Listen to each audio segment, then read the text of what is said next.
Big Old Musical Man Guy.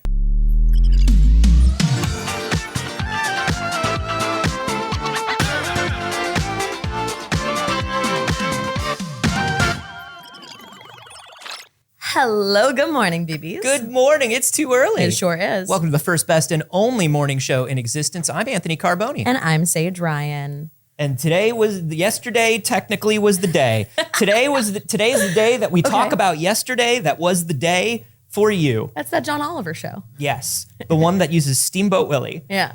No, yesterday was Avatar Day. It was. Huge day for people like us. If you are unfamiliar and you didn't watch the episode a couple weeks ago about the trailer, but if you're unfamiliar, Saige is Avatar. I am the Avatar, master of all four elements. Saige and Avatar, we all like Avatar. Yeah. A lot of us love Avatar. Yeah. Saige is Avatar. Yeah, I could comfortably say that I have the first season of Avatar memorized. Mm-hmm. You go frame by frame. Yeah. You could do that TikTok thing where you put the laptop in front of you, but you would do it for the entire first season. All the characters. Yeah. Yeah. So we're going to talk about that because we have lots and lots of thoughts on it. We are going to talk about it without spoilers. So if you haven't seen it yet, we're going to be talking about vibes. We're going to talk about reactions. We're going to give a spoiler-free review. And then later on the Patreon, we will be doing an actual breakdown of the very first episode. Just the first episode so far. Yeah. But because that's the only one I've watched because I'm not Avatar. Yeah. I like Avatar, but I'm not Avatar. I'm a sleepy man. I've had limited free time and I did spend yesterday working on the PC for so long that I have little cuts on my fingertips. Yes. Just from like the little screws and all of the little cables. Mm-hmm. So I didn't get to watch as much of the series as I'd like so far. I'm about halfway through the season. Little Screws would be a great name for an indie dance artist. Ooh, yeah. Little Screws. Little I Screws. like it. Write that down. Alex, if you were going to be a musical,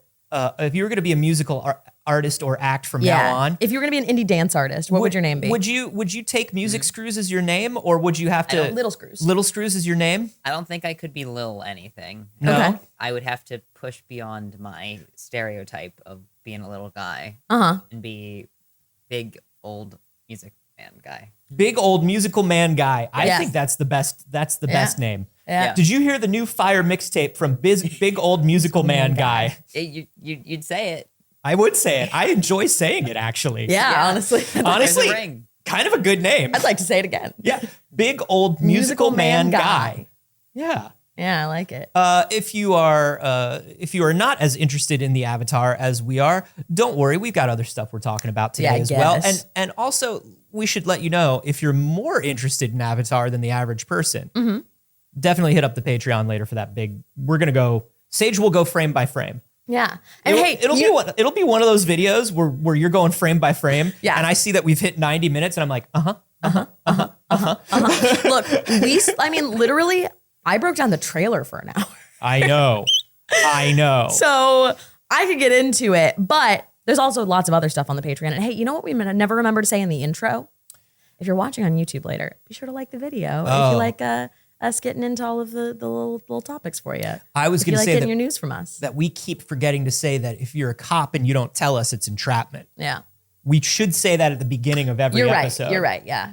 If you're a cop and you don't tell us, it's entrapment. Welcome to It's Too Early. We're going to talk a little bit about that new League of Legends fighter. We're going to talk about one of the games that we were most excited about. Yeah. It disappeared and it showed back up mysteriously. Yeah. Under mysterious causes. The other day. True crime video game. We're going to talk a little bit about Pal World. We're going to talk a little bit about that the Game of Thrones spinoffs. They're still happening. And we are going to talk about the ever-increasing price of spam. Yeah. Which is so important. But I want to start off by talking about Nightingale. Saige. Okay. Nightingale, we've been waiting for a very long time. Yeah. This is the multiplayer, sort of steampunky Victorian survival magic, Cthulhu, all that stuff. It's one of those games that is either going to be incredible or so embarrassing. Yeah, I have not had a chance to play it since it came out the other day. Yeah, I've not played it at all. It's been out for just a couple days. It's been out for just a couple days. Big Old Musical Man Guy. And I'll tell you what, it's already sounding pretty good to me just in terms of studio support. Okay, love that. With these multiplayer like PvE things, sometimes we get a little worried about long-term support. What's going to happen? Inflection Games has said they are prioritizing the development of an offline mode for the game after feedback from players. Love to hear that. Even as somebody who like really wants to play this online. Yeah. Just hearing that they're listening to people that are playing their game and are developing based on it. Sean, shocked. Shocked. They're so shocked. Big old musical man guy. Big old musical man guy. I think I have been waiting for this for a while, and I'm always afraid. I sound like a broken record on this show sometimes, I think, because anytime a cool looking online game comes out, I go, am I going to be playing this in 2 months? Yeah. Do I have to pay full price for this? And by the way, Nightingale's like a $30 game. It's not even a full price game. That's nice. Yeah, it's like $26.99 right now. Okay, not bad.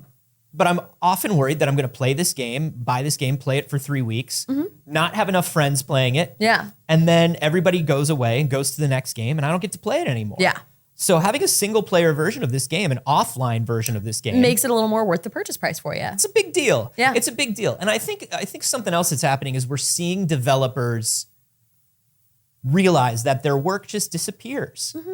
And I think if I were a studio, I would be getting so fucking tired of that at this point. Yeah, absolutely. I mean, all of these online multiplayers, it's like you're just trying to catch the trend cycle for a moment. You're trying to be the like lethal weapon or whatever of the moment.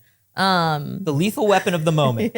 You're trying to be the Danny Glover, Mel Gibson, 1990 movie Lethal Weapon. Lethal Company. Lethal Company. You can see why. Yeah. Right? And so Lethal Company, now I'm about to do it. Paranormal Activity. Yeah. No, video game. Phasmophobia. Oh, I was like, yeah. Paranormal Activity is awesome. No. Phasmophobia. Yeah. These are the games that I think work the best because they reach kind of meme status. Yeah. They're a little broken in a way that's fun. They're quick to develop. Yeah.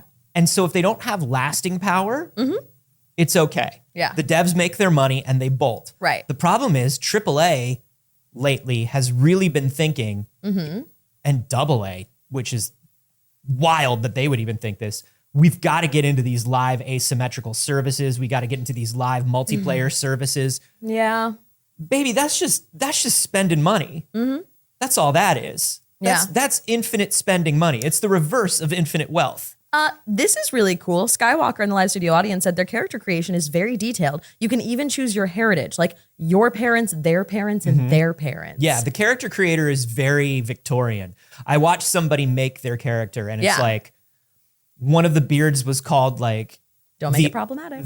One of the beards was called like the Imperial, and it was literally that early 1900s like British like colonial general, like we're going in and it's our country now. But they have,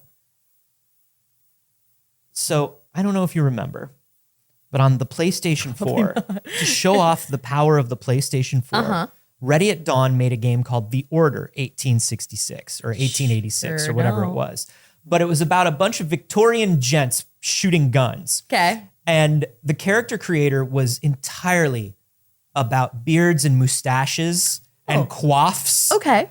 And it was so good. Yeah. And I played the game simply based on the beards and mustaches. Okay, sure. And the game was not great. It wasn't terrible, but it wasn't great. It was one of those things where it was like an early generation game where they're like, it looks better, so you will give us full price for it. Yeah. Even though this should be a $30 game. Right. We didn't make more game. We made more look.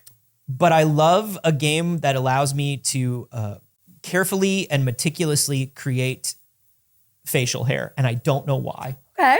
It's just silly. Yeah. It's just silly that I can pick like a large mustache and like mutton chops and like a strange goatee. Absolutely. Anthony, can I interest you in The Sims 4? No. Oh. You've tried. Yeah, I have.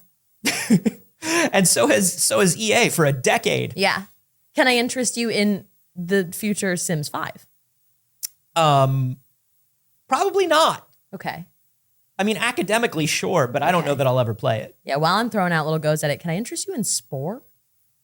No, nobody's ever been able to interest me in Spore. Now, the standalone Spore character creator that came as a free download or a free CD in your favorite gaming magazine. Which is the only thing that I had as a kid. Yeah. I didn't have the full game, and I didn't know it wasn't the full game because my mom was like, that's it. No, there isn't more. No, that's the game where you make little guys. Yeah. And then what do you do with them? Nothing. Congratulations on making a little guy. That game meant everything to me. I know. I found the mustache options in Nightingale if you want to see them. Oh, yeah. I'd love to see the mustache options in Nightingale. All right. Okay. Yes. That's a lot of brow option. Okay. Yes. I love all of it. Of it. Yes. Hey, we are also seeing, and this is like a pretty bare minimum now, but not gender locked. That's right. Because they can have otherwise somewhat feminine features and a hell of a fucking mustache. That's right. Ooh, love that. Love to be a beautiful lady with a fucking giant ass mustache. Can I interest you in the dwarf class of Dungeons and Dragons? You may. Yeah. Oh, so that looks phenomenal. It looks great, right? Gorgeous. And we haven't even gotten that was a pretty person with a mustache. We haven't even gotten to the various overcoats and riding boots and all the things that you can wear. What are we doing? Let's go play this game. We should go play the game. You know what's interesting is a couple weeks ago we were like, we should just get Suicide Squad because we want to play Suicide Squad online together. Yeah. Instead of paying $70 for Suicide Squad, let's just get Nightingale and play Nightingale together. $26 for Nightingale. And let's get little overcoats and mustaches. Has somebody, yeah, look at that. Oh, that's an overcoat, baby. Has anybody, big hands. Who's played the video game Nightingale in the live studio audience? Let us know how, I know it's crafting survival. Tell me how that combat is. Crafting survival? Yeah, because crafting to me is always like, congratulations, you pushed button. Yeah. But, the actual getting out there, doing the dang thing. We're going to play this game. I'm going to put it on the calendar. Put it on the calendar. I'm at the point where playing games with my friends has to go on my Google Calendar. Raven Roaming in the live studio audience says, have you heard about Slime Rancher 2? So I have. I haven't played it. Can we interest you in a Slime Rancher 2? You can. I'm interested. Yeah, that's a very Saige game, Slime Rancher. Yeah, I've been watching some people play it and really liking it. Slime Rancher is very much the sort of game that I play for like 2 days, and then I watch people play for a few days, and then I'm like, thank you. Because it will eat up my life, and I will have no fun. It's one of those things. Bummer combo. My brain goes into ADHD, hyperfocus, make all the bells ring. Okay. Turn all the knobs, push all the buttons. Yeah. Complete all the cycles, and I'll just do it. And I'll be like 8 hours into I'll literally be sitting there for 8 hours, and I'll be like, I don't even know if I'm having fun playing this game. I have no self-control for stuff like that.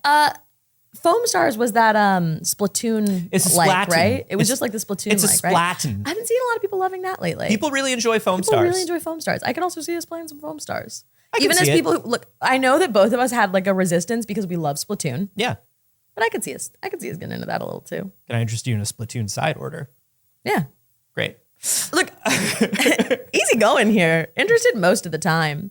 Here's the thing. If I'm not interested in a game, like it's a hard no and I know immediately. You know what I mean? Like we talk about games all the time where I'm like, cool, whatever, don't care, sorry. Yeah, but I'm willing to poke a stick at any game. I'm really, if I see a game on the side of the road, I'm going to go, yeah. What's up with this game? Yeah. Hey, come over here. Yeah. Take a look at this game. I think for both of us, unless it is Cowboy Western. It's tough to get me to like a Cowboy Western. It's tough to get either of us to poke at a Cowboy Western. It's not impossible, but tough. Even Weird West, which should be a genre that I enjoy. Yeah. The overall Weird West genre, the unlimited dark horrors and cowboys. Tough. It's adding the cowboys. Tough to get us on cowboys. It's tough to get you on a medieval fantasy. Yes. On a standard. If it's really generic, like medieval fantasy, like that the sort of medieval fantasy that somebody on Twitter would be like, well, historically in those times, I don't want That's fair. No rusty knights with a standard shield, you know? Yeah, that's really fair. That's not me. Yeah. And it's hard to get me on most 2D platformers. Now, I love a 2D platform. I know that you do, but that one's mine. Like, I don't mind as much medieval fantasy. I don't like 2D platformers, but that's just because they make me really angry. Yeah.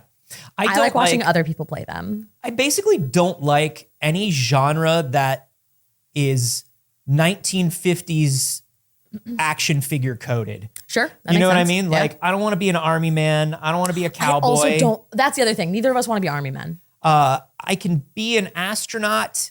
I'm down to be an astronaut. But it needs to be not realistic astronaut. It needs to be like pure sci-fi. Yeah, agreed. Or you know, space fantasy or something like that. You'll do Mass Effect, but not Starfield.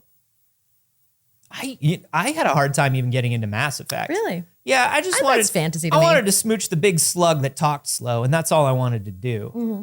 I was like, when are you going to let me smooch this big slug that talks slow? And it turns out the big slug that talks slow wasn't an option to smooch. Yeah.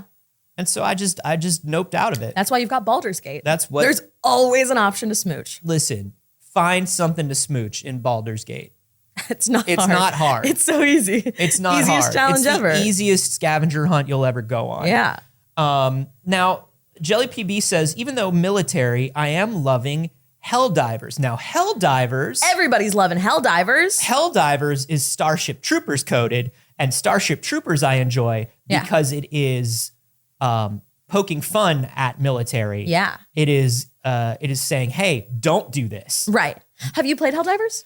Hey, even if I wanted to play Helldivers, could I play Helldivers? That's the question. Are people able to log into Helldivers? Oh, and you might know that Helldivers, the developers came onto the internet, tapped the mic twice, and went, we didn't know you would like this. Yeah. Sorry. Yeah. So Helldivers had a black screen of death that was going for just about a week. Some people were getting in fine. Some people were spending hours. Yeah. The other thing that's really funny that we found out about Helldivers, this was a big technical problem last week. If you were on the PlayStation and you put Helldivers to sleep on the PlayStation.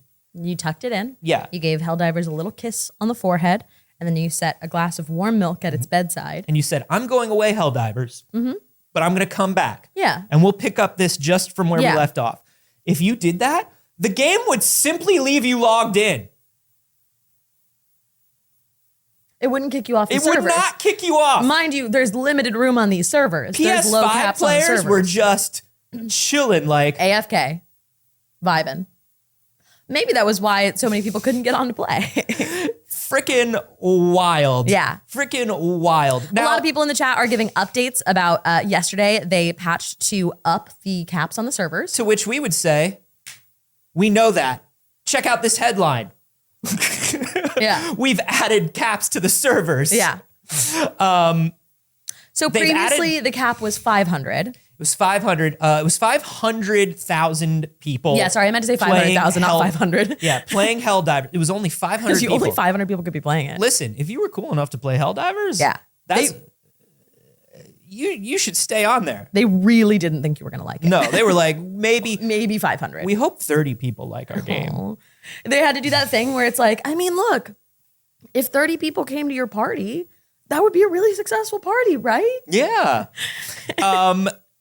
Helldivers has increased the player cap to 700,000. Now they have said, Johan Pilstedt, who is the CEO of Arrowhead, said, "Hey, we've upped it to 700,000. Unfortunately, we expect it to reach 700,000. Hey, small team, pretty cool. Yeah, we believe that the wait times will be more bearable. Yeah, but there will still be wait times. We're doing what we can, and I've seen the armchair engineers, Saige, the worst part of the. And listen, here we are sitting in our armchairs talking about these things.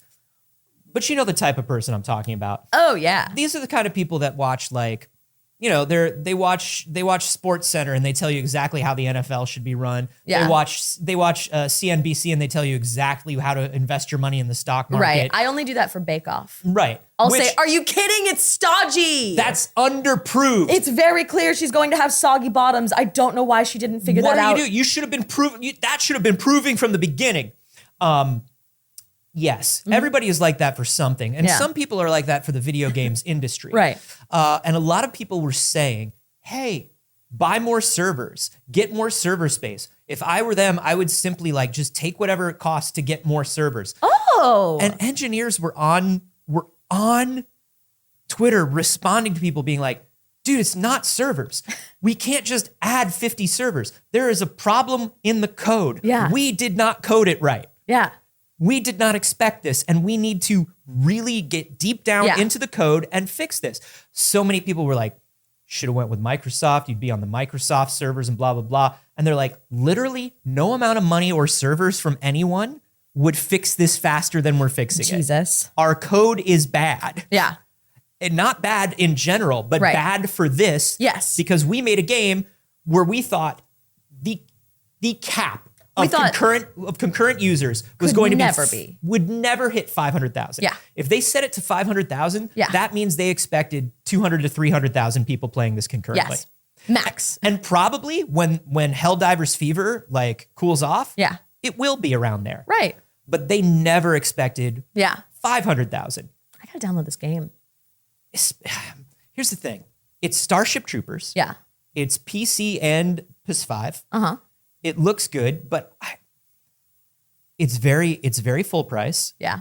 And I do wonder if it's something that will have staying power with me. Yeah. Which is what's kept me from buying it. Yeah, it's one of those things where I'm like, oh, this wasn't a game that I was like looking forward to and anticipating. And that we're at a point now where it's like, oh, if a game is, $70 and it wasn't a game I was looking forward to, it wasn't a game that was on my radar as I'm going to want to play this, it's a little hard to justify $70. Yes. Like out of nowhere. You're like, ooh, surprise, this is a game that everyone's playing now. Will you give us $70 right this second? It's I could get 2 dozen eggs for that. Okay. You know what I mean? I could get 1 can of Spam. I could get a can of Spam. Yeah, we'll come back to that. That's foreshadowing. Yeah, it's a $40 game. Okay. It's only 40. It's only 40 now? Yeah, so that's not full price, Anthony. No. Yeah. It's one Erd tree. Yeah, which I had a big problem with the Erd tree price. 40 is a little more acceptable. Well, because this is a brand new game that you're buying and it's a full game. I don't think it's an unacceptable price. I mean, for me personally, as somebody who wouldn't be playing the game if my friends weren't playing the game. You know what I mean? That's what I mean by it. Yeah. And I think that's what I'm trying to figure out. Do I want this game? Yeah. Because I want this game and it really is that good? Right. Or do I want it because everybody's playing it right now? Which is exactly the problem we were talking about. And that's not a criticism of the game from us at all. Like, A, we haven't played the game, we can't criticize it. But B, it's like, it's more of... I can criticize anything, even if I have no idea about it. Give me something, I'll criticize it. Dagger. My one thing that I can't criticize. Thank you. Got him. I knew it. It's not my boy.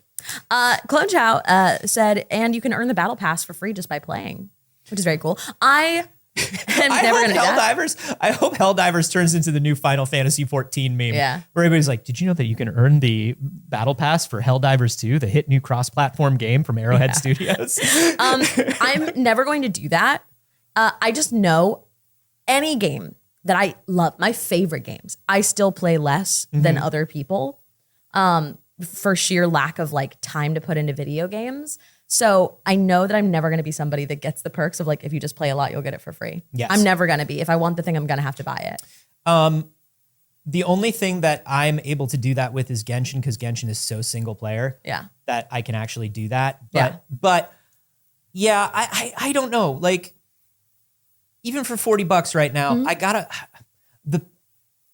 if I'm worried that by the time I want to jump onto this game, everyone will have jumped off. I'm afraid of that as well. That means I shouldn't buy the game. Yeah. Do you know what I mean? Yeah. That means I am not the audience for the game. Right. Are you spending $40 on a week of entertainment? Right. Tough. It's tough. Tough. It's tough. It's only tough because we have so many games. You know what I mean? Yeah. Like my Steam library, I could never possibly play all. Listen, the cups, they runneth. Yeah. You know what I mean? Like Game Pass, all of these, Game Pass. Another club. Emulation. Bus. Another club. Another club. Hotel. Club. Another club. Game Pass. Emulation. Yeah. Piracy. Right. Like there's just so many games right now. There's just so much to do. Like earlier somebody was like, oh man, I wish I had Netflix for Avatar. And I was like, I don't. Yeah, somebody in the Sam Curtis, or I'm sorry, yeah, Pixel Circus. That's Alex. That's Alex. Sorry, I didn't see that it was Alex. Alex is like, plus we just hooked up a Wii in here. Ding, ding, ding, ding. Plus we just got a Wii going. I got us more controllers. We got. I showed Xander Koro Rimpa Marble Mania. Oh, okay. When the Wii was hooked up, it's basically Monkey Ball, but for chill, relaxing times. Yeah. And Xander and I were just like, oh yeah, this is great. Yeah. Oh, video games. Yeah. So, I mean, there's a lot of video games to play. There's a lot of video games. We could be playing WarioWare Smooth Moves at the end of the day. That's right. That's right. At the end of the day, every day you should be asking yourself, could I be playing WarioWare Smooth Moves? And is this better than WarioWare Smooth Moves? Not just about games, about everything you're doing. Yeah, going to work. Yeah, if you are sitting at some function and you're like, it's great, but it's no WarioWare Smooth Moves, simply leave the function. Simply go home. That's going to be my new exit line for the function. Yeah. My new exit line for the function is, sorry guys, I've got to go play WarioWare Smooth Moves. That's right. On the Nintendo Wii. Hey, have you tried WarioWare Smooth Moves on the Nintendo Wii console developed by Nintendo? Yeah, Helldivers. Keep us updated on the Helldivers, everybody. If you're playing Helldivers and you're enjoying it, I know people in the live studio audience are saying it. Let us know in the Discord, like in a week or two, if you're still playing it, if we should be jumping into it. Yeah.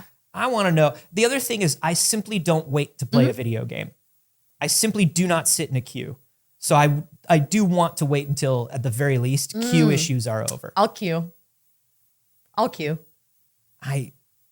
Listen, if you tell me there's a 3-minute queue, I'm good. If you tell me there's a 5-minute queue, I go like this. Yeah. And if you tell me there's anything over a 5-minute queue, I simply play WarioWare Smooth Moves on the Nintendo Wii console. Sure. I played Final Fantasy 14. I'll queue. I'll queue. I'll queue. I'm willing. Lanky Dragoon is saying, I'm really into it, but it's very co-op focused, so it's definitely not as fun without a group of friends. So, you know. I mean, we're friends. We're friends. Nightingale is like... But like Nightingale. $26.99 though. And that's definitely more us, I think. It's definitely more us. It is. Hey. Yeah. Speaking of games that were supposed to be very us. Yeah. There was a game a couple, God, it must have been over a year and a half ago now, because I don't think we were in the studio. I think we were back at the old studio. It was more than that, Anthony. It was October of 2021. October of 2021. It is currently February of 2024. So this is a game that many people became aware of due to a PlayStation State of Play event. It is called Little Devil Inside. And it was adorable looking. You are like a little adventurer man doing survival stuff inside the body of a horrible robber baron.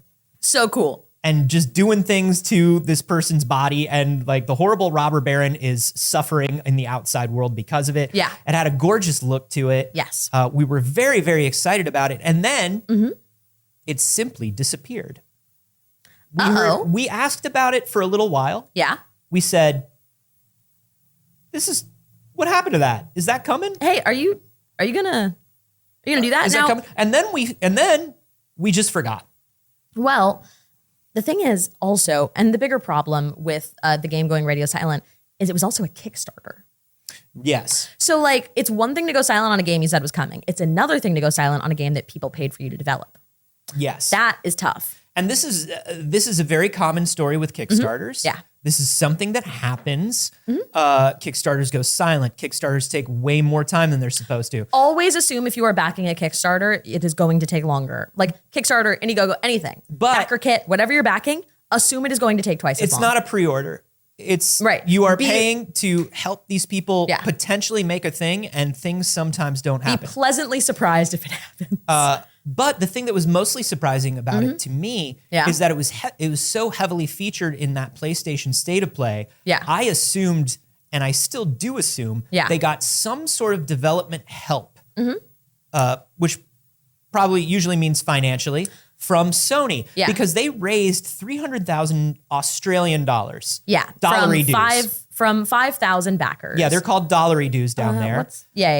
And 300,000 Australian dollary dues, I believe, is like around 200,000 American dollars, which is not enough to develop this game. No, it's not. No, it's definitely not. No, you're right. No, it's not enough to develop the game. No, okay. Yeah. No, but it is just about $200,000. You are correct. A dollary due is worth about 2/3 of an American dollar. Yeah. But it's worth infinite Tim Tams, which we simply just cannot have over here. Yeah. So you win. So their last Kickstarter update, after raising around $200,000 was June 13th, 2020, and it was immediately after they were featured in the PlayStation reveal event. Ooh. So so that's big. This is another thing that happens, right? Is a game gets too much attention too quickly, or simply gets too much money for a small team, and they don't know how to manage it. A lot of things could happen. And so we were like, what the fuck happened? Well, they posted to the Kickstarter. And they said basically some highlights of this alludes to some conflict in the studio. So it starts with, "Dear all, began with a dream of two brothers. You supported. We became a team, then grew into a company and tried many hands to make light work." Immediately, the haiku weird is hitting weird with me. Immediately, began with a dream of two brothers. Next line, "You supported." Hey, can I say it, Anthony? I don't like it. Yeah, it's very odd. It's a little milady for me. Yeah, it's like, oh, the trials and tribulations, the storms we weathered. Yeah, it's giving white dude with a katana on his wall. You know what I mean? It continues in very much the same way. Sorry to who is definitely watching our content right now. Hey. There is definitely one white dude with a katana on their wall in this chat right now. I have lightsabers on my wall, and those are less real than katanas, so don't worry. Along the way, in all efforts to making a great game, many great people have come and gone, people with respectable but different purposes and pursuits. In sharing these differences and thoughts, we were sometimes touched and moved, and sometimes in conflict. We are responsible for not being able to embrace the differences. And of course, sincere apologies to you all. Milady. Hate it. Why is it so bad? Why did they do that?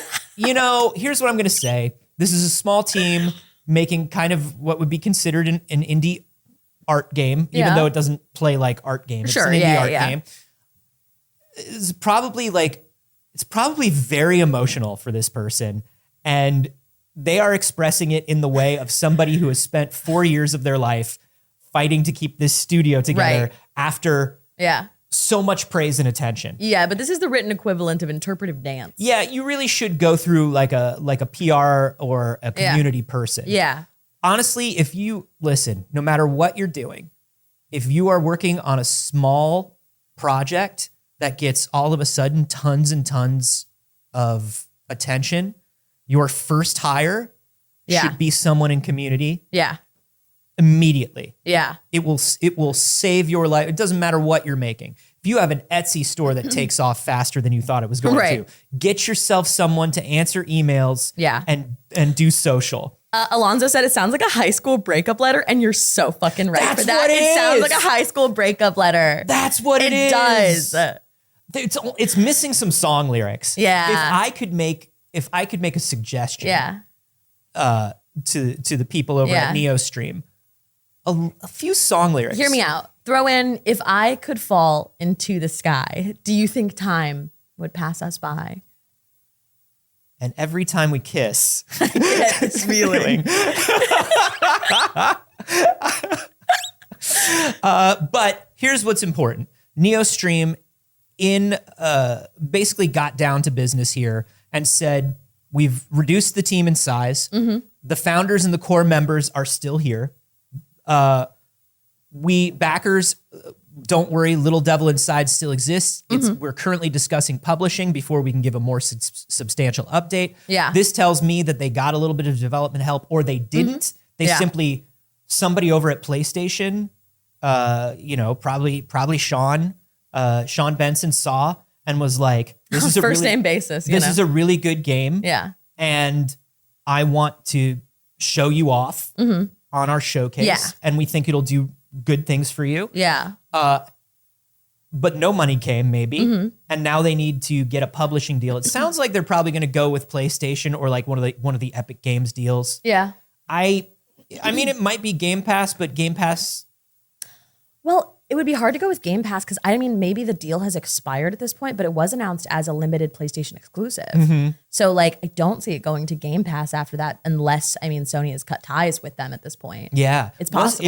It was announced as a limited. It was announced as a limited. So they said it will be coming to other platforms, but for a limited time, it will be exclusive to PlayStation 5. So when that's why they put it in the PlayStation 5 announcement. So they did get money from PlayStation, 100%, and now they are talking to PlayStation about more money, please. Yeah. That's what.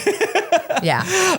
But what they did is they gave a 6-minute video game montage showing off the game, which is now running on Unreal Engine 5, because that's what happens when you develop a game for 3 years. For 4 years. Dude, probably they were working on it a little bit even before Kickstarter. Yeah. But the game is still as beautiful as it looked before. It looks stunning. It really does. It's got that gorgeous shoebox diorama look that we really enjoyed. It's got the stop motion. Do you think that they're running into any trouble with the name, given that Supermassive released a game called Devil Inside? No, because it's not Devil in Me. Is it Devil Inside or Devil in Me? Devil Inside is a movie. Devil in Me is the Supermassive game. I get those two confused all the time. Yeah. So Devil Inside is like a 2012 movie. Yeah, but it's also a bunch of things. Like, little is how you make it different. This one's little. I think it still looks gorgeous. Yeah. I'm still looking forward to it. As much as high school breakup letter or no, I do feel for small teams. Yeah, absolutely. That get the limelight. It's a blessing and a curse, right? Yeah. I equate it to like a child star who gets famous too early. It's so easy for the studio to get too much attention and flame out. For every No Man's Sky, for every Hello Games, there are 10 to 15 other games that just disappear. Yeah. But hopefully this one comes out. They're really just showing off Unreal landscapes right now, and like they need to get there. To we go. Now we're in it. A lot of people are saying they would love to play this on the Switch, specifically Switch 2. Yeah, if it's coming to any Nintendo console, it's coming to Switch 2. The moment they moved to Unreal 5, they basically said, we're not doing the Switch. Yeah. I mean, they could, but it's going to be a lot of work. Thank you all for everything. Thank you all, period, for everything, period. We've not forgotten. Never will. Settle down, though, a little bit. I'd love to play your game, but do settle down a little bit. You can use pronouns in a sentence. Yeah. It's okay. It doesn't turn it into an immediate poem. It's not just poem. It could also be Tarzan. Right. It could also be, it could also be AI trying to talk to somebody. You know, when Republicans are like, I don't have pronouns, this guy means it. Hey, he did it. He really doesn't. I mean, look, it is the thing that the far right has been trying to accomplish and unable. It's been unable because they don't have enough love in their hearts to write a love letter. Yeah. That's why. Right.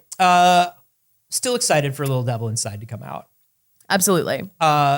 Hey, other video game news talking about. There's other games? There's so many other games. You're kidding me. And so many of them are getting played by so many people. Yeah. Including Pal World, which has just hit 25 million players. That's a lot of players. I'm going to be honest. I thought it was going to sizzle out pretty quick. Me too. I really thought it was going to be like, I mean, for how hard it hit, I thought it was going to sizzle out fast. Yeah. Now, 25 million players, I do want to drill down into that a little bit more. Yeah. And see whether they used the term active. No. Because they did not. Because if you don't use the word active, that means 25 million people have played your game, which is still fucking huge. Huge. And that's not like a concurrent thing. That's not any of those things. Yeah, but 25 million people playing anything is huge. Don't get it twisted. But absolutely. How many people are active still? How many people try the Pokemon with guns once and then dip out? Yeah. That's what I want to know. And we won't know that. They won't release those retention numbers. No. But 25 million people even trying it is a pretty big deal. Yeah. It is a big deal. It's very interesting. I put $0 into that and I never will. Yeah, because you played on Game Pass. So a lot of those plays are also from Game Pass. Yeah. Which is, worth factoring in. But it is interesting to see too, because like I was planning on playing it and didn't. I just, once it came out and I actually saw people playing it, I was like, oh, I'm good. Like I was going to do it for the meme and it didn't look even fun enough for the meme for me personally. There were just things in it that I knew would ruin the fun for me. I know you played it and you were like, yeah, it's not particularly good. It's not it. It feels to me Yeah. like somebody bought a lot of modular gameplay plugins from the Unreal store. Yeah. And put them all together into crafting game. Yeah. Pokemon game, shooting game. Right. But a lot of it was broken. A lot of the combat was boring. The crafting was monotonous. Yeah. It wasn't it. And that doesn't mean that they won't continue to tweak. I mean, they're clearly making a lot of money. And so it makes sense for them to continue to tweak. Yeah. But when I went in, and keep in mind, I went in like week 1. Right. It was rough. Yeah. Interesting. I'm curious to see if they continue trying to work it into their own game instead of a copycat game. Like, okay, well, we got the attention for the copycat. We hooked them with this. If from here they can actually build their own game that is original and not just like a grab from this game, a grab from that game, then, people might stay on it. Yeah, I think that's so tough though when so many of the systems are already in it. Yeah. You know what I mean? Like it's harder to fix than it is to build correctly the first time the right way. Yeah. C. Dandino in the live studio audience said, have we been able to confirm if there is AI in it? They were accused of it, and the developer, the creator of Pal World, came out and said there is not. Now by AI, and that's the other thing is like AI is used in creation of all video games. When people say AI in it, like we gotta drill down into what you're actually asking there. Is there AI in every video game? Yes, absolutely. Literally every video game for a long time. Is there machine learning involved in a lot of video games? Absolutely, and yes. a lot of technology for video games right now? Yes, and that's okay. Yes. Are you asking if they give me 300 Pokemans into an art generator and then built their 3D models based on that? They said no. Looking at the design, these aren't tough designs. Right. Like to running, hey, give me 300 Pokemon that I then have to model in 3D. You're not fixing a lot of time, particularly when you already have artists on staff. Right. Yeah. And I mean, so many of their Pokemon are palette swaps or almost direct ripoffs. Yeah. That it's like you wouldn't need AI to do that. No. Well, I think we're beginning to use the term AI to mean derivative, which is fine. Or just bad. Yeah. Sometimes it's like, oh, we don't like that. It's AI. Like it's not well written. Is it written by AI? Yeah. People are like, was Madam Web written by AI? No, it's just badly written. People are bad at things too. Yeah. There were badly written movies before AI. Derivative is derivative. Yeah. And using AI as short term for as a shortcut for derivative is fine if you're like using it as slang, like that looks like AI made it, or like that's such an AI game. I actually think that's AI. Yeah. Yeah. Like, because it's important, because I think the more that we dilute that, the less able we will be to actually identify AI art. Yes. Like I was on the phone with a friend last night, and she is humble brag. Not tech savvy in any way. She is just somebody who has managed to live her life for the most part off the internet, right? Yeah. And she was like, I'm afraid that the people on dating apps are going to be AI. Like, I'm afraid that their photos are all AI. And I was like, babe, I promise it's not. Like, you'll know. I know you'll know when you see it. Yeah. Like some of them are heavily filtered, and that does use machine learning. You could get good old fashioned catfished. Yeah. But like, I promise you'll be able to tell. Well, like do your due diligence, look at multiple photos. You'll know in your heart when that is an AI generated image of a human person. Now, Saige, this brings up something. Oh. That I have been wanting to talk about. It's not in the thing for today. If there was a thing, it wouldn't be in it, but there isn't a thing, so don't worry. But I do want to bring this up to show you, because this has had me worried literally all week. This is a video that I want to show you. If you can bring up my monitor, Alex. There's just a video. just a video of a person on a train. You can see the person when they pass that column. Yeah. This is Sora AI. This is Sora Video AI. Wild. The newest thing from OpenAI. Yeah. This is Sora AI. That's insane. This is all Sora AI. Yeah. This octopus is Sora AI, and it's the most AI looking one of all of it. Yeah, that just looks like CGI. Yeah. But the rest of this, yeah. I mean, this sucks. But this looks like it sucks. Oh, like, look at its freaky little hands reaching. Okay. Yeah. But it just like art school sucks. You know what I mean? It just does. like I just learned Blender. Yeah. You know? But this is terrifying. Yeah. This is the newest thing from OpenAI, which is, of course, Chat GPT, DALL-E, all that stuff. Yeah. People have been showing off some of the creations with it, and it is truly wild. Yeah. People were putting in prompts like 2 dogs that have a podcast, and it was like 2 golden retrievers with headphones. Yeah. And Mike, like, I don't want to smile at anything AI, but I did enjoy picturing 2 dogs with a podcast. Yeah.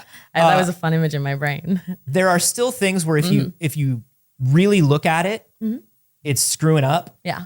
And you can still tell. Yeah. But boy, oh boy, when we have people clipping the first 3 seconds out of a TikTok and reposting it to give it a completely new meaning and people believe it. Yeah. When we have people posting screen caps of articles that remove the thesis statement of the article. Yeah. And people take it as the full thing. We have to worry about people being able to look critically at these things. Oh, yeah. I saw Anthony liked my TikTok repost the other day. It was a video that was talking about how like failing media literacy is, that like at some point we're very close to getting to the point where like a villain walks on screen and has to go, hello, I'm the villain, by the way. I'm a fictional character. Yeah. I'm going to do something bad, and it is bad, and we don't support things when they're bad. And I'm going to hurt people, and hurting people is bad, which is why I'm the villain. And it's like that person breaking down the whole thing. And like, look, I have so many feelings on this of like, people are getting less and less media literate. And it is needing people to be so literal. And I say this as somebody who is 98% sure they're autistic, as is, my therapist. But so I get like the desire for like things to be what they mean, but it's just like, you just have to listen a little closer. Yeah. I learned this very hard when I posted a video about cats and dogs recently. They got like 2 million views on TikTok. And so like, I would say 90% of the comments just didn't listen to the video. Yeah. It was a goof about cat people versus dog people. It's the most benign goof you could ever make. A benign goof, but B, the thesis was, if the reason you like your dog is because they're obedient, that's weird, right? Sure. If that's the reason you like your dog. And people are like, listen, I love dogs because I had a golden retriever when I was 4. Great, okay? Then that wasn't about you. Then this doesn't apply to you. Then that wasn't about you. Then this doesn't apply to you. It's because I'm allergic to cats. Then this doesn't apply to you. The weird taking things personally and the strange, like the rise of literalism. Yeah. Versus literacy. Yeah.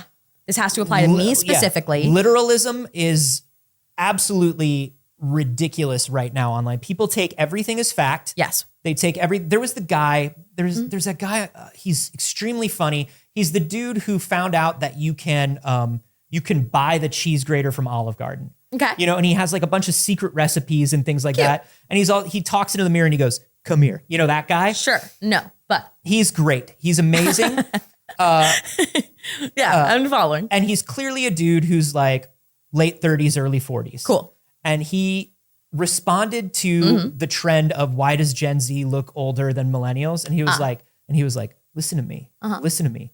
We've had it hard. I'm Gen Z. Yeah. I'm 26. Oh, I did see this video. I didn't have any context of who he was. He's like, I'm Gen Z. I'm 26. Yeah. I'm younger than Tom Holland. He's like, I met The Rock, and The Rock put his hand on my shoulder and said, us old dudes got to stick together, Rough. And yeah, he has like an old guy vibe to him. Yeah, and also he looks like he's in his 30s or 40s, and he is. And nobody got the joke. Oh, that's Every funny. comment was people being like, "I really thought this guy was." Everyone 30. in our comments is saying he's 26. No, No, right he's now. not. Look at our chat. He's not 26. I didn't think that was a joke. No, he's not. I don't know. We're seeing a lot of he's 26. Yeah, he's 26. No, he's not. He is. No. The chat sure believes so. No. Alex, will you fact check us? It's Jordan the Stallion, I believe is the name. It wasn't a joke. Okay, so this might have been actually a really bad example, Anthony, that you brought up. I completely derailed the show, actually. He is, in fact, 26. No. Complaining about how people don't have media literacy and then just spreading lies. No. And then just lying, Anthony. Do you know what? I assume people don't get jokes so much that I did not get the joke. I literally thought, because his next TikTok that blew up was literally him and Method Man pretending to be brothers. And I was like, this guy has to be in his 40s. He's doing a TikTok with Method Man. Is he really 26? Yes, he's 26. No, he can't be 26. Anyways, there are actual examples of this. Hey, actually, you know what, Gen Z? You do look old. No. No, I just said it because that guy was 26. Stop. He looks old. He looks as old as me. I literally also posted a video about this. If we have to stop bullying Gen Z for how old they look, that's fucking weird. It's weird. It's weird, and I don't want anyone to do that. It's true though. No. I just found out that That's one guy. I got to take it as everything. That's one guy. No, it turns out that I'm the literalist, and so now I have to take it as everything. Damn it. I've learned the reverse lesson. Yeah. I've learned that I think you've taught everyone in the chat the reverse lesson too. I've learned that I have to be less critical of things. That's what I've learned. When I hear something, I should believe it more. No. No, that's what I've learned. No. Everybody. Or, hey, what if the lesson instead, Anthony, was I won't say things as a fact that I don't know as a fact? What if the lesson, the takeaway was I won't go on the internet and spread things as facts if I didn't even look it up first? What if that was the lesson instead of take everything literally? No, but I did think that I had read somewhere that people were not getting the joke, and he was like, but I guess I fucked up. He didn't read past the headline. I fucked up. He didn't get to the thesis statement. You did the thing. I did the thing. You did the thing somehow. I did the thing. Don't be like me, or I should be less like me, or I should be more like me, but you. Oh. Okay. Who knows? Yeah, who knows what that meant? Certainly not I. Big bad music. I forgot what the big old musical man. Big bad old musical man guy. Yeah, big musical man guy. Anyways, big old musical man guy. That's what it was. Anthony is Gen Alpha. Yeah. Anthony is the problem with Gen Alpha. A speech became a cautionary tale. It's true. Yeah. It's true. No, but in all seriousness, the literalism is genuinely killing me. And I am somebody who I don't know, I am very team hey, comedy should be adjusted as generations change and who it's for. But there is going to be a point where people can't have villains in stories or do comedy because they'd have to explain that they're doing a joke. Yeah. Well, I don't want to sound like the people that are whoa, nobody can joke anymore. I'm not talking about offensive things. No. I'm talking about just humor. I'm just talking about things that are not literal or not factual because they're a joke. I guess a more a better example than a bad one. Yeah. But better example than a wrong example. Most are. Yeah. Is in movies and television shows when people are like, I can't believe that television show did that. Yeah. Or that is a violent act or an abusive act. Yeah. And it's I can't believe that this is a show that's for abusers. And it's no. The bad guy in the show did bad. It's a fictional character. Yeah. And you don't need to worry about that fictional character. But then people go, but the author must like stuff like this. Right. The author must be into this or must think it's okay. And look, there are occasions when you read something and you're like, ooh, it does seem like this person is maybe, but we have to be so actually critical about that. But this does lead me to Avatar. Yes. I think Uncle Iroh is one of those strange examples where people were actually not critical of Uncle Iroh and as a character in Avatar: The Last Airbender as a whole. People are we love Uncle Iroh. Uncle Iroh, the war criminal? Uncle Iroh, the Nazi? Uncle Iroh is a horrible man. One of the worst people in the show. Mm-hmm. Now, by the time we meet Iroh, he is changing, has changed, continues to change, but not entirely. Not entirely. One, you can't undo genocide. you also can't say, well, my son died and I was personally affected now, and that's why I stopped doing the genocide. Right. That's not how it works, sir. And you also can't then go into the lands of places that you tried to conquer, like, I don't know, a couple of years ago and be like, actually, I'm entitled to a comfortable new life here. And it's really weird that you guys won't give that to me. But that's besides the point. I mean, that's Iroh's story is like, hey, is there redemption for somebody like me? Yeah. How long does it take?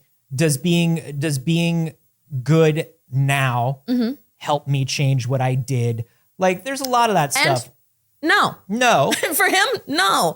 But there's the contrast there. And I was talking about this last night while I was watching the show. There's the contrast of the difference between Zuko and Uncle Iroh. Uncle Iroh is a literal war criminal that not only like acted as a soldier in it, but led charges to commit genocide in peaceful places. Right. He himself pursued actively by choice horrible acts of violence. And one of the things about Uncle Iroh that makes him an interesting character is when we meet him, we don't know that. Right. When we first meet him, he is Zuko's ineffective uncle who has been sent off because Zuko has been deemed ineffective. Correct. And he's too soft. He's a too soft old man that won't do what it takes. Right. And then we learn, that's not what happened. That's not what happened. He was actually leading the charge and failed to take the walls of Ba Sing Se because his son died and he was too distraught about it to take over as Fire Lord and finish the job when his father died. Right. That's it.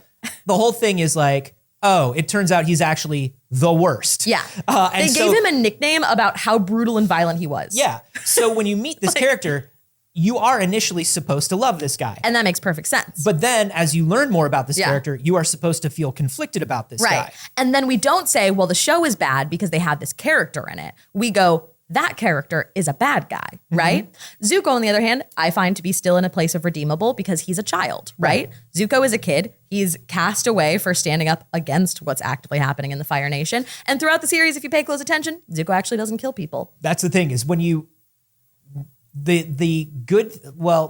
from a story perspective, the clever thing about Zuko is because he is exiled and only has one ship and one crew, he cannot do much. He has also been given an impossible task. Yes. So he's literally the son that's like, you can still work for the company, but you get a desk over here. Yeah. And just your job is to organize paper clips. He's got the carrot on the stick. Avatar. He continually shows up in towns that the Fire Nation is trying to conquer, and he's only interested in the Avatar. But that's all besides the point. Right? He's a kid that only wants the love of his father. Right. Which is fucked up. But that's the thing is it's clever that he's put into that position because he can't do much to make us hate him. Yeah. He has opportunities to and chooses not to, which I think is valid. But let's talk about the Avatar live action show. There's a live action show? What? You're talking about with the blue cats. You know, a lot of people did think that, it turns out, actually. You're not the only one who thought so. Ken Leung thought that he was auditioning for James Cameron's Avatar going in for Admiral Zhao. Yeah, Admiral Zhao thought that he was Commander Zhao initially. He was going to have to paint himself blue. Yeah. He's like, listen, I'm old. He's like, I don't know what this is. Yeah. He's like, I didn't watch this show. Yeah. I'm an old guy. They're hiring me to play an old guy. Yeah. I thought I was going to be painted blue. Yeah. I was much happier not to be painted blue. Actually, one of my favorite actors in the show. Really, really doing a wonderful job. Just like a fantastic performance. So we're going to give some overall thoughts. I'd love to hear your overall thoughts. Don't give any spoilers in the chat, please, and thank you, because it just came out yesterday and a lot of people have not seen it yet. Anthony has only seen the first episode so far. Yeah. I'm halfway through the season. And I have a lot of feelings, and I had to go back to the first episode to give it a fair shot, because I'll be honest, the first time around, I didn't. I'm too close to the thing. I'm too big of a fan that I was shot by shot watching and being like, that's different, that's different, that's different, that's different. See, and not viewing it as its own show, which is not correct. And I don't mind. I'm one of those people with adaptations where I don't mind that. There are very few things that I hold so precious that you can't do an adaptation where you change things. I feel the same way, but this is one of those things. Right. So even, okay. So one of the things I guess would be like Superman for me is you got to do Superman right. And it's not easy. And the last few movies did Superman very, very wrong. Yes. But I don't mind if people change things about Superman. I like Smallville. I like My Adventures with Superman. Yeah. You can change Superman. Yes. So I'm one of those people. Right. I walked into this show, and we're going to talk about impressions of the first episode here. I walked into the first episode of the show just being like, hey, if they don't entirely fuck this up. Yeah. Because remember, I sat through an entire season of Cowboy Bebop. Yeah. And I still walked away from it not disliking it the way other people did. And I'm a huge Bebop fan. So I was like, as long as you don't totally fuck this, I will find something to enjoy about it. And I did. Yeah. I did enjoy the first episode. I think most of the story beats, they got pretty well. Yeah. I think overall, the look of the show is lovely. Yes. I still feel good about our initial impressions where we said, I think this is a really good cast. There are some asterisks. Yeah. But overall, I watched the first episode and I said, yeah, Avatar. That's Avatar. Yeah. So I'm really enjoying the show.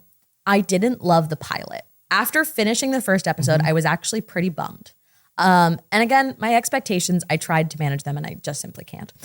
So I was a little bummed after the first episode because there were some changes that I disagreed with. I do agree with, I think it was Obi who said I was also looking through for what was different and then I judged whether the change was good or not, right? Yeah. I'm going to see what's different. I can't unsee what's different. And then I go, was that a good change or not? Now that I'm 4 episodes in with no spoilers, there are some changes that I love. There are some things that I think are really wonderful to make it work in live action. I think there are some things that are like, when we're making this for a more mature audience, we have the opportunity to do. There's some stuff that's just fucking cool. Like there's some stuff that you're just like, oh shit. Like they were like, this would be a sick idea. And it was, and they were right. I think some of the action, it gets phenomenal. We don't get to see a ton in the first episode. We don't get to see a ton in the first episode as we move forward. Some of the fighting is amazing. Okay. I think the bending gets just better and better looking. But here's something that is interesting about the first episode. There was not a ton of action, but there was more action than I expected because they changed the framing of the first episode. They did quite a bit. There is, I mean, we don't want to give any spoilers. I don't want to give here's spoilers. Here's what we can say. Here's what I'll say. The first episode of Avatar is not from the point of view of Aang. No. The first episode of the Avatar animated series starts you off from the point of view of Katara and Sokka. Yes. This episode does not do that. And I can't decide whether that is good or bad. Yeah. I think there are some things that happen that undermine emotional beats that you find out later. Yeah. Because Aang also finds things out later. Yeah. Whereas now I go in and I know everything from the start.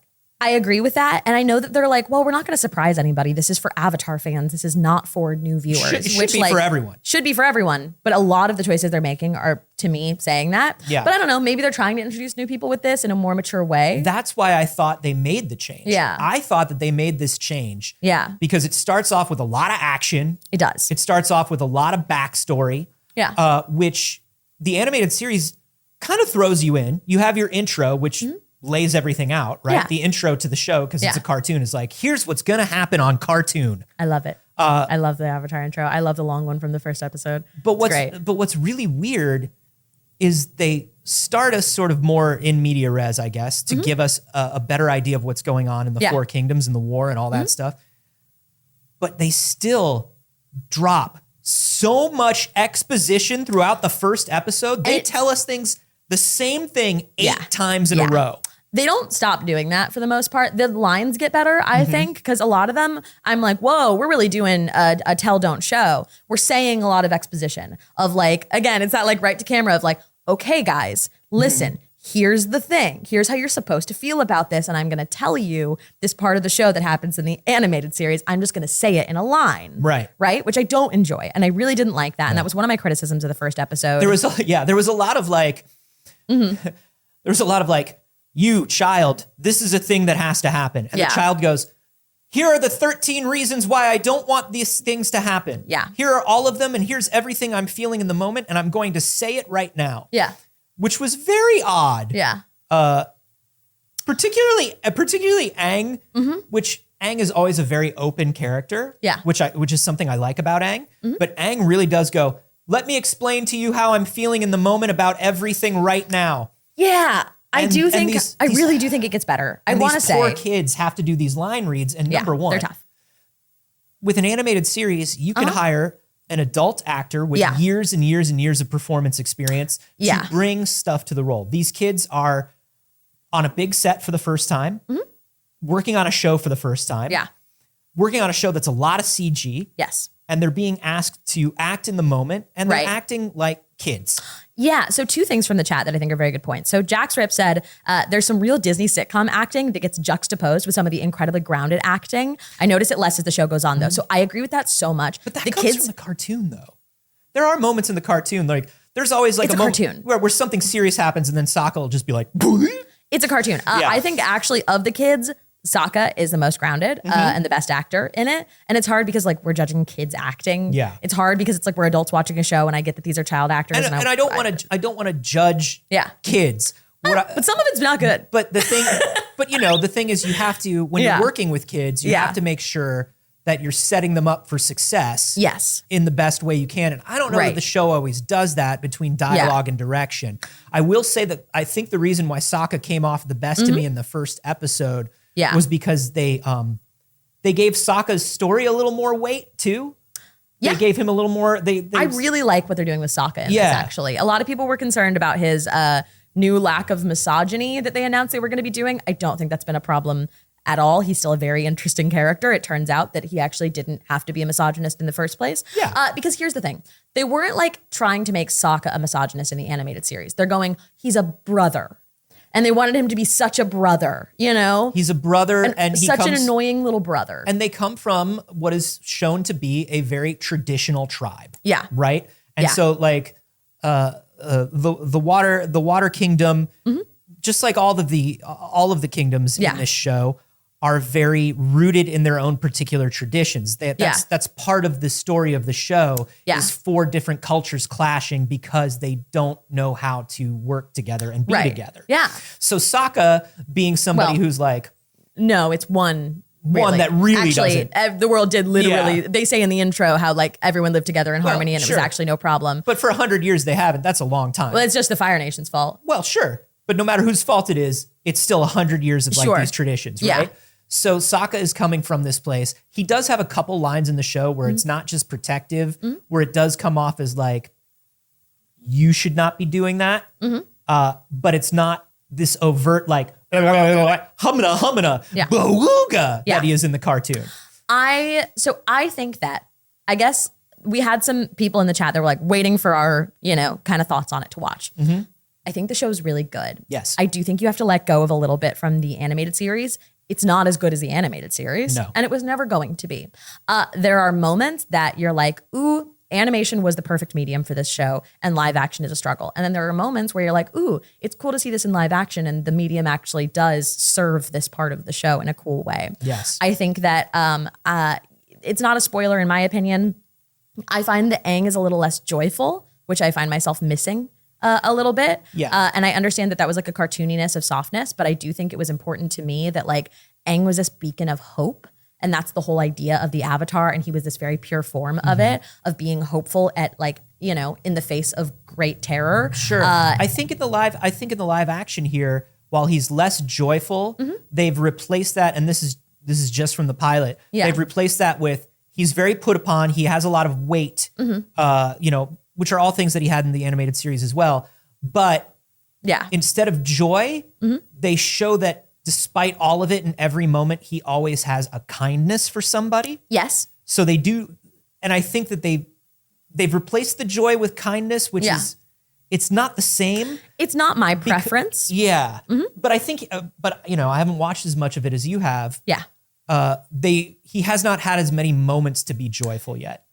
They show him as pretty joyful in the beginning. I watched these and then I went back and I watched the first 4 episodes of Avatar. Yeah. You could get a lot of joy in there. Sure. There's a lot of time that they do spend with it. But I do wonder if that's something where it's like, it's easier to do for the same reason it's easier to have Sokka pull like a double take in a cartoon. Sure. Yes. Yes and no. There are moments I think there could have been more. Aang's got a little more sass to him that I'm surprised about. And part of that is the performance by the actor. Yeah. That's just a choice. Choices are made with powers too. In the I don't want to spoil anything, but in the very beginning, I'm like, can he do that? I understand what you're saying. Can he do that? Because that sort of negates some things that he. We'll talk about that more on the Patreon because we are going to do a spoilery review.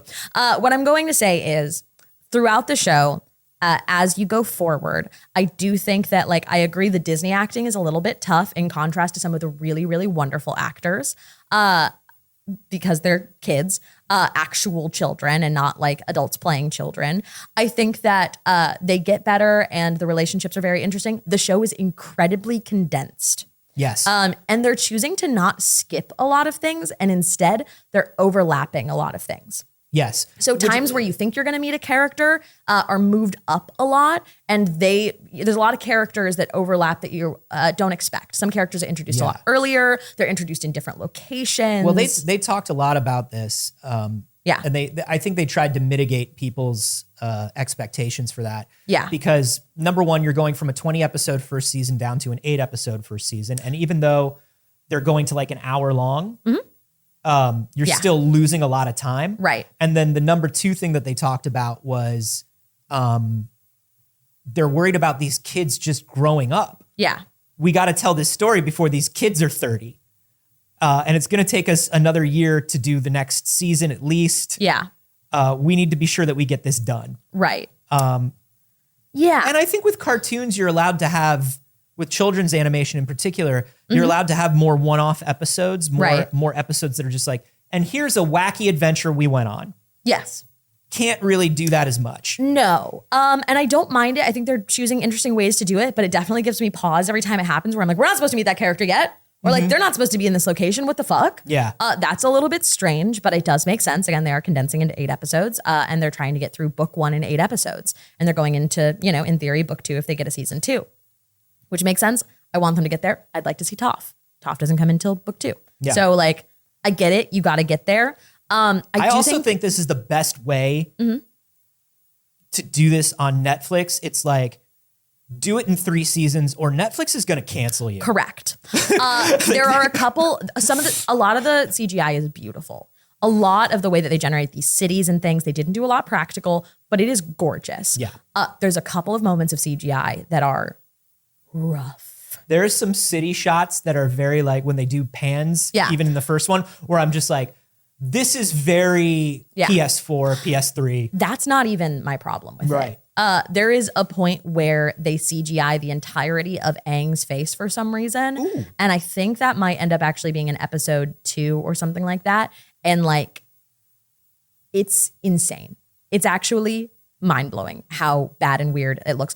Anthony, you keep posting videos of your... And I'll never stop. Of your little guy? Yeah, my little guy. So explain what this is. It's just a little guy that I'm making. It's a digital little guy and he's me. Yeah. And I scanned my face and he moves his mouth when he talks. Yeah. And he's just a good little guy that looks, I would say, exactly like me, no notes. So it looks like that. In this scene of Aang, where they're trying to convince, like where you just went from it being a live person. You know what I mean? Yeah. Like it looks animated. Sure. And it's very confusing that they chose to do it. And I don't know why. And they have it trying to emote and it's really tough. And that's my only like woof from the show, honestly. Because I'll say first episode, they did a good job of making sure the effects didn't get in the way. Yeah. There was some stuff, there was some stuff with the water bending because water is always hard. Yeah. There was some stuff with water bending where I was like, that looks like PS4 to me. Yeah.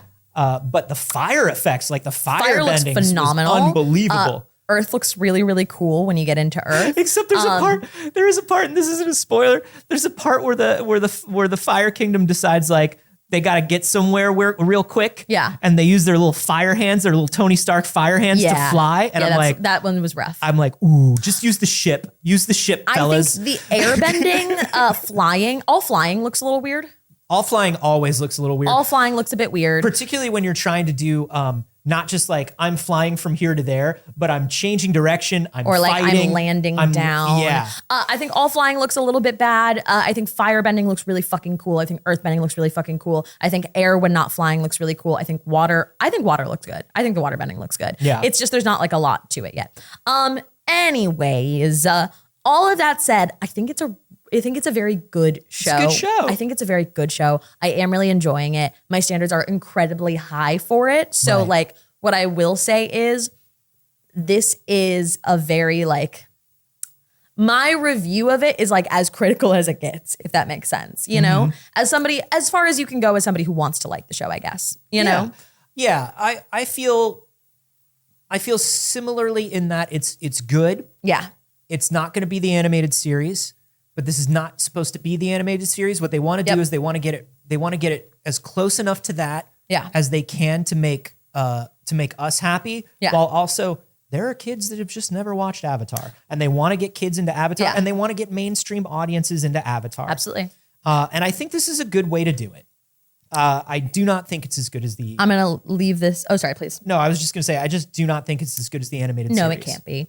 I'm going to leave it on a hot take. I don't like Uncle Iroh or Zuko in it. Yo!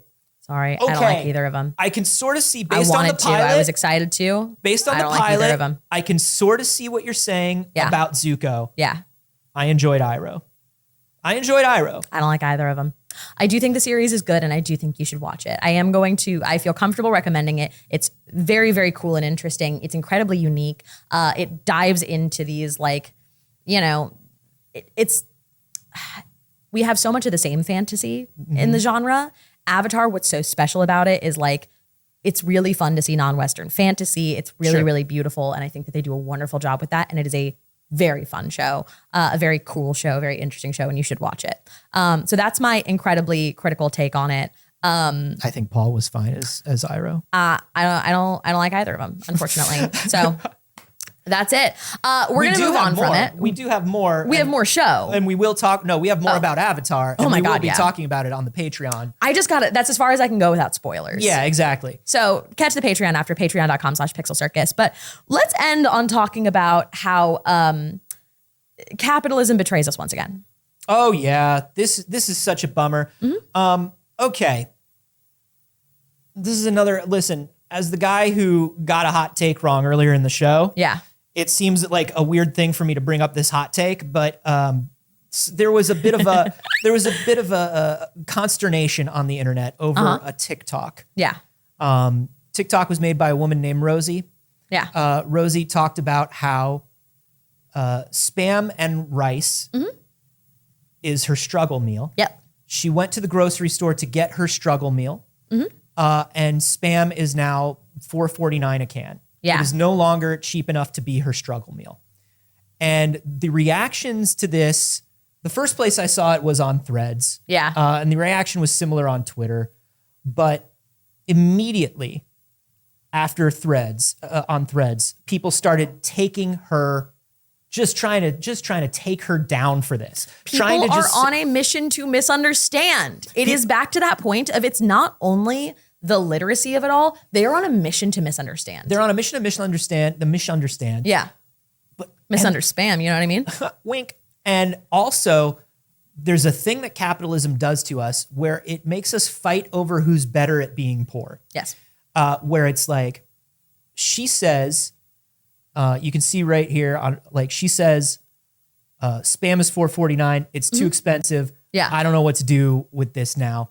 And immediately somebody's like, the price of fresh chicken is $1.50 a pound. She could literally buy healthier and a better alternative and more of it. Sounds like someone doesn't know how to shop. Jesus Christ, literally go outside and be quiet. But also, take an oath of silence. Imagine how wrong you can be here. Yeah. $1.50 a pound. And people start replying to this guy. No, it's not. And they go like, what are you talking about? It's not $1.50 a pound. Here's the thing that tracks the average price of groceries, and it says chicken is $4 a pound. Plus, you can't just ask for a pound of that chicken. Correct. You have to get the full chicken. We live in Los Angeles, so ours is $6.99 a pound. And he shows this person this, and the original guy goes, well, I get it for 79 cents a pound here in Boise, Idaho. And it's like, right, that's why we're talking about average. Yeah. And the guy just answers, cry about it. Cry about what? Cry about what, weirdo? You open this up. Other people were talking about her shirt and her pearls. They're like, that's a $200 t-shirt. She's wearing pearls. Number one. Pearls are probably not real pearls. Number one. Most people don't have real pearls, but that's besides the point. No, the number one is, what do you think not having money is supposed to look like? That's the other thing I hate. Yeah. I hate it when people are like, well, you say that you don't have money, and yet you have a nice thing. Yeah. Seems weird. Seems like maybe you're bad with money. Yep. Or you have more money than you're talking about. Yeah. Or like nobody's ever gotten a gift. Nobody's ever gone thrifting. Yeah. And also, like, people aren't allowed to work for a nice thing. And regardless of that, the spam is too expensive regardless of if the person has more money. Right. The spam is too, that's a stationary thing. Spam going from $1.50 to $4.49 in a couple years. It literally doesn't matter what she's wearing or what her actual economic standard is that we don't know about. She can still say the spam shouldn't be this much. Yeah.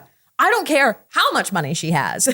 So even if we are like, hey, you're poor but have most, like poor people can have nice things. Poor people should be able to have nice things. It's the, oh yeah, you're poor and yet you eat out, right? Like you go to a restaurant, or you're poor and yet you went to Disneyland last year. And it's like, yes, poor people deserve to also have luxuries that make surviving and living better and more comfortable. I don't know this person's economic standing. Yeah. I don't need to know. We don't need to. The spam is still too expensive. Somebody was like, hey, have you been to Costco? Rotisserie chicken's $5. And then somebody's like, there's a Costco membership. It's a couple $100 a year. It's $60 a year, but that's besides the point. $700,000 a year. But it's also just not the same thing. It's $958,000 a year. It's like, oh, hey, this thing that I like is this price. And it's like, well, why don't you get something else that you don't like? Yeah, people are saying it's handy. She's already wearing pearls for clutching. Like, it's so ridiculous. None of the food complainers know how to shop. Hey. It's not. I'm going to do what my favorite 26-year-old on TikTok does and say, hey, come here. Mm-hmm. Come here. Yeah. You're the same people that noticed when the price of eggs went up. Mm-hmm. There is also a cultural issue to this, right? You buy eggs. You don't buy Spam. But a lot of people do buy Spam. Yeah. Why is it okay for you to complain about the price of eggs? Also, hey, buddy, I don't want you to have to search 8 stores to see who's having the sale this week, clip a bunch of coupons, spend 5 hours of your life preparing for 1 hour of shopping. Yeah. That doesn't make you better at being poor. That makes being poor a harder thing for everyone. Yes.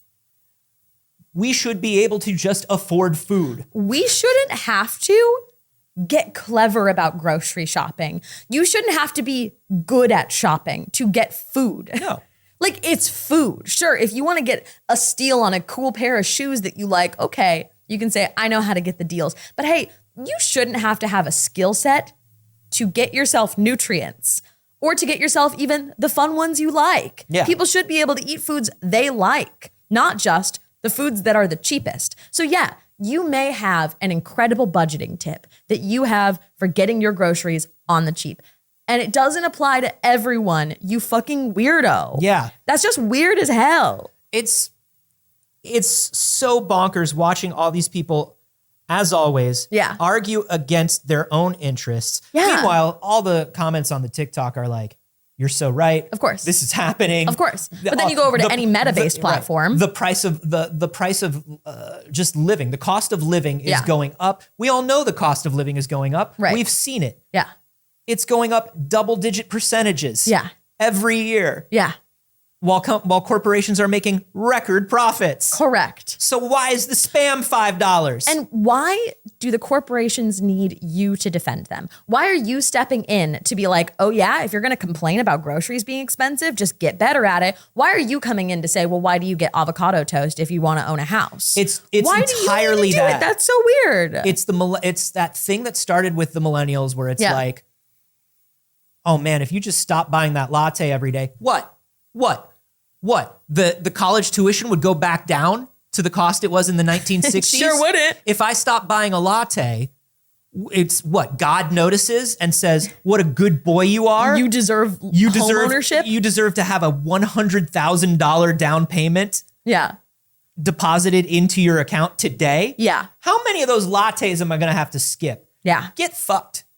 It doesn't stop the cost of rent from going up 200% over the last 20 years. It's so strange to see each generation's thing. Like, I think for millennials, a lot of it also was the competition of who's better at being like taken advantage of by capitalism. Mm-hmm. Like, everybody just wanted to talk about how much they work and how tired they are. And like, well, I actually sleep at my desk and tape my eyelids open because I work so many hours. Right. And millennials were taught to be proud of it because it was the hustle culture. Right. And we were the last group of people that was told, no. Hustle and you'll rise above. Yeah. This is what you do. Which wasn't true. It wasn't true. It wasn't true. Now it's got people being like, oh yeah, I'm better at being poor than you. Like, what? Hey, maybe we should all go, shit, we're all poor. Nobody in that thread. Number one, she says it's her struggle meal. And struggle doesn't just mean finance. Struggle means the day. Yeah. Struggle means your mood. Right. Struggle means where you're at. Struggle means like, I had a bad day. I can rely on this meal. Yeah. It's like your safe food. So, you know? And what these people in this thread are saying is, we don't have that. Yeah. I simply don't have a snack I enjoy. Right. Because I am simply just too Protestant and I work too hard. Yeah. I am simply such a pilgrim. Right. I am such an American that I've never had a snack and I never will. Right. A snack? Yeah. Do you mean like when one eats lentils so they can go till the fields? Right. It's like, I don't know. It doesn't seem to be a problem for me. I eat whatever I find on the ground. He's 26 years old. Yeah. It's fucking ridiculous. Yeah. The fact that there are so many people that refuse to be convinced of the fact that they are just being put up against other people in the same class, in the same situation as them. Yep. I'm seeing a lot of it as well. I talk about finances sometimes on TikTok, and a lot of the comments are other people my age and younger empathizing and experiencing it and asking each other questions and sharing resources. And then we also had a bunch of older people come in and be like, you've got Google at your fingertips. You have no excuse to not know anything. What? I beg your unbelievable pardon? Hey, do you know what Google's good at? Yeah. Answering questions about something that you already know, right? Google, like if you cannot conceptualize the ability to do something, you don't know how to ask for the specifics of it. Yes. When we say that we weren't taught about managing money, you can look up managing money. You can do that and it'll help. But it won't help a lot because most of the things about managing money, particularly because Google is a hellscape now. They're intentionally obscured. It's just a hellscape full of advertisements and SEO. Correct. It will be full of companies that want to help you manage your money. And all you need is a minimum to start this money management account of $10,000. Correct. What we don't have is somebody who is able to show, like my mother never even knew how to balance her checkbook. Right. My mother had no idea how much money she had from day to day. No. That's a lot of working class and poor people don't. My mother didn't have a savings account. She hid money in coat pockets. Yeah. So when you're saying like, hey, if you put X amount of money, I mean, it literally took my ex. It literally took my ex-wife who was raised by somebody who was a money manager. Yes. To be like, hey, this is what we're supposed to do with the little bit of money that we have. And I went, oh shit, you can do that? Exactly. It's one of those things that is almost impossible to start. And once you figure out how to start, you can keep moving from there. But it's almost impossible to start on your own. And the thing is, and I got a video about this recently on TikTok, they're talking about how like the best way to explain the struggle with Google right now is you're seeing what people pay for you to see. The things that help you survive in capitalism and spend the least amount of money on doing so are not paying to come up high in your search results. There is no such thing as a free resource paying for your attention on Google. So with that in mind, it's only the people that would benefit from you. And most of the time, people benefit from your struggle. Yeah. So you're not going to find the answers to actually living a better life and you could not paying interest and finding the best credit cards. Like if you Google what's the best credit card, you're going to get who paid for the most ads. Yeah. You can look up literal specific government programs for loans, for financial help, for things like that. And you will not get the government page for like 3 pages of search results. Correct. Because it's all people who want, well, for a small fee, we'll help you file for this. Yeah. Call us up and we'll set an appointment where one of our counselors will do this for you. Yeah. Meanwhile, there's a page that the government set up that's literally like put in the least amount of simple information and we will get you on this program. And then you're drowning in people who are spreading misinformation for their own benefit. Like one of the examples I went through and I deleted a bunch of comments on that video that were doing that. They were linking to podcasters and TikTokers that do financial advice, but almost all of them were in the pockets of some sort of large corporation. For instance, there is the Financial Feminist, right? She is huge on TikTok, has a book, everything. I started watching her stuff. I was like, oh, that's cool. Like, I'm in. She is sponsored by all of these companies that she's talking about. Yeah. The advice she is giving is awful and dangerous and terrible, especially to poor people. I mean, this continues into everything, and it goes back to what we've been talking about all episode, and I got horribly wrong, is any field of interest that you're into, if you look up even just like who's a YouTuber or a TikToker or somebody who's like, who can teach me this, like when you're looking up how to shoot video, you are going to be told that the best way to shoot video is with this camera, this software, this lens, this light. Yeah. Nobody is actually teaching you the basics. They're all doing free gear reviews. Right. And so we're getting into this point where it's so hard to find this information. And it all just comes down to, hey, be cool when a person says, I'm trying to buy my bad day meal and I can't afford my bad day meal anymore. When you're haggling with that person over the price of Spam and the proper way to buy a bad day meal, you are missing the point of the content, which is I'm having a bad day and I can't even afford the thing that usually makes me feel a little better. Right. That's what you respond to. Yeah. Not the price of Spam is this. I think we're hitting the intersection of people love to think that they've struggled the most and are the best at struggling. And then also people want to be upset with what you're saying. So it's like this video hits that perfect intersection of it. It upsets the same people who got mad when that woman was like, I have coffee on the porch with my husband every Saturday. And they were like, some people don't have husbands or porches or coffee, asshole. You ever think about that? And it's like, no. She just talked about how much she cherishes this time with her partner. I mean, I have thought about that sometimes, but that's not what I'm sharing right now. What I'm sharing right now is this is a thing that makes me very happy in my life. Exactly. Or the people who got mad at that girl who just started her first 9 to 5 out of high school and was like, hey, this is really fucking hard. I'm so tired. How do you guys manage to do your laundry and everything too? And people were like, yeah, get over it. We all have. And it's like, no. And this is different. Like people are responding to it the same way they respond to influencers showing off world's craziest first class seat. No, and it's like, it's Spam. No, I'm just having coffee on my porch. Yeah. Like, you don't need to tell me I'm a dick for flaunting the fact that like I had coffee on my porch. Right. Like there's a difference between the two. Anyway, listen, the Avatar show is good. Yeah, that's all the show that we have time for today. Thank you so much for joining us. We do this show every Monday, Wednesday, and Friday at 9 a.m. Pacific. And we hope you will join us again. If you're watching later on YouTube, be sure to like the video, subscribe if you want to come back for more. We would appreciate that very much. Leave a comment. Let us know what you're thinking of the live action Avatar. Also, you could let us know what your struggle meal is. Was he like 26 like years ago or something? Like that Jennifer Lawrence clip of I'm 29. You're 29? Last year. Yeah. Last year. 2 years ago. No. Anyways, let us know what your struggle. What is your struggle meal, Anthony? My struggle meal? Yeah.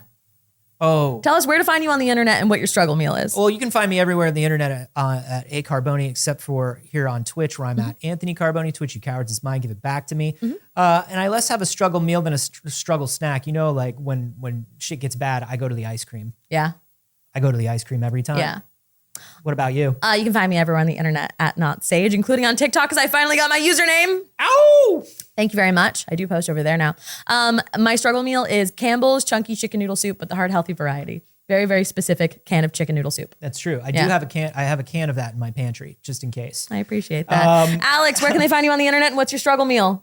You can find me on the internet on Twitter at Aldermancy, Alder_Mancy, and also on Saturday mornings on Total Party Kiss doing some fun queer horror D&D. And my struggle meal is probably chicken over rice. Same thing. Nice. Okay. Toss it up.